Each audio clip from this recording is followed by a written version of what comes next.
আজি পবিত্ৰ বুদ্ধ পূৰ্ণিমা জীৱনক জয় কৰিবলৈ গ্ৰহণ কৰক বুদ্ধৰ বাণীসমূহ। নমস্কাৰ, সকলোকে সুপ্ৰভাত জনাইছোঁ আৰু আৰম্ভ কৰিবলৈ লৈছোঁ প্ৰাগ নিউজ ডিজিটেলৰ বিশেষ অনুষ্ঠান জীৱন মাধুৰী।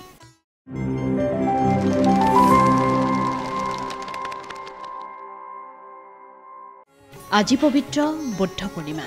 বৈদিক পঞ্জিকা অনুসৰি এইবাৰ পূৰ্ণিমা তিথি 22 মে অৰ্থাৎ কালি সন্ধিয়া 6:47 পৰা আৰম্ভ হৈছে আৰু আজি সন্ধিয়া 7:22 শেষ হ'ব। এনে পৰিস্থিতিত উদয় তিথিৰ আধাৰত 23 মে অৰ্থাৎ আজি বুদ্ধ পূৰ্ণিমাৰ পবিত্ৰ উৎসৱ দেশজুৰি পালন কৰা হ'ব। চিন্তা, ধ্যান আৰু দয়া তথা কৰ্মৰ দিন হিচাপে বিশ্বৰ বৌদ্ধ ধৰ্মাৱলম্বী লোকসকলৰ বাবে আজি দিনটোৰ বিশেষ তাৎপৰ্য আছে, য'ত বুদ্ধৰ জীৱন আৰু শিক্ষাক উদযাপিত কৰা হয় আৰু দয়া, অহিংসা, মননশীলতাৰ নীতিৰ ওপৰত গুৰুত্ব দিয়া হয়।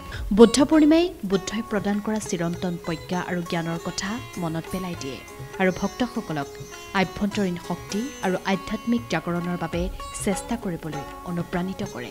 মহাত্মা গৌতম বুদ্ধ বৌদ্ধ ধৰ্মৰ প্ৰতিষ্ঠাপক আছিল। জীৱনত সদায় মানুহক অহিংসা আৰু মমতাৰ মনোভাৱ শিকাইছিল গৌতম বুদ্ধই। গৌতম বুদ্ধৰ জন্ম হৈছিল নেপালৰ লুম্বিনীত ৰাজকীয় পৰিয়ালত খ্ৰীষ্টপূৰ্ব 563।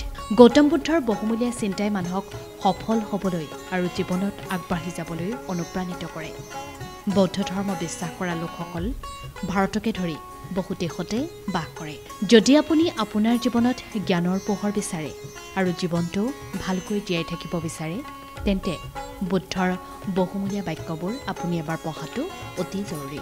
বুদ্ধ পূৰ্ণিমাৰ আজিৰ দিনটোত আহকচোন মহাত্মা বুদ্ধৰ বহুমূলীয়া চিন্তাৰে আৰম্ভ কৰোঁ আজিৰ দিনটো। হয়, বুদ্ধৰ মতে এজন ব্যক্তিয়ে যি ভাবে সেয়াই হৈ পৰে। কোনো ব্যক্তিয়ে যদি কুচিন্তাৰ কথা কয় বা কাম কৰে, তেন্তে তেওঁ কেৱল দুখ কষ্টহে ভোগ কৰে।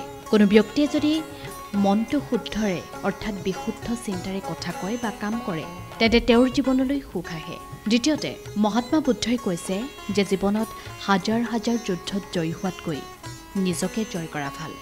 যদি আপুনি নিজকে জয় কৰে, তেন্তে জয় সদায় আপোনাৰ হৈ থাকিব। আপোনাৰ পৰা কোনেও কাঢ়ি নিব নোৱাৰে। গৌতম বুদ্ধই কৈছে যে বেয়াক বেয়াৰেই নিৰ্মূল কৰিব নোৱাৰি। ইয়াৰ অন্ত পেলাবলৈ এজন ব্যক্তিয়ে প্ৰেমৰ সহায় ল'ব লাগিব। পৃথিৱীৰ প্ৰতিটো ডাঙৰ বস্তু প্ৰেমেৰেহে জয় কৰিব পাৰি। চতুৰ্থতে, বুদ্ধই কৈছে যে ভৱিষ্যতৰ সপোন দেখি বৰ্তমানৰ লগত জড়িত নহ'ব। অতীতৰ কথা মনত ৰাখি অনুশোচনা কৰাতকৈ বৰ্তমানত জীয়াই থকাটোৱে ভাল।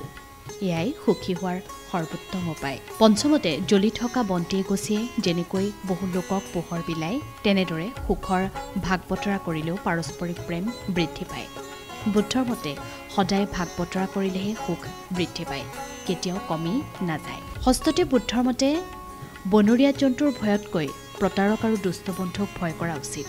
বনৰীয়া জন্তুৱে আপোনাৰ শৰীৰৰ ক্ষতি কৰিব পাৰে, কিন্তু বেয়া বন্ধুৱে আপোনাৰ বুদ্ধিমত্তাৰ ক্ষতি কৰিব পাৰে।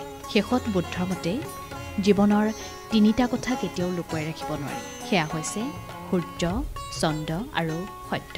গতিকে আজি পবিত্ৰ বুদ্ধ পূৰ্ণিমাৰ দিনটোত বুদ্ধৰ বহুমূলীয়া চিন্তা কিছুমান আগবঢ়ালোঁ জীৱন মাধুৰীৰ আজিৰ খণ্ডটিত। আৰু আছে খবৰ। পৰৱৰ্তী বাতৰিৰ বাবে চাই থাকক প্ৰাগ নিউজ ডিজিটেল।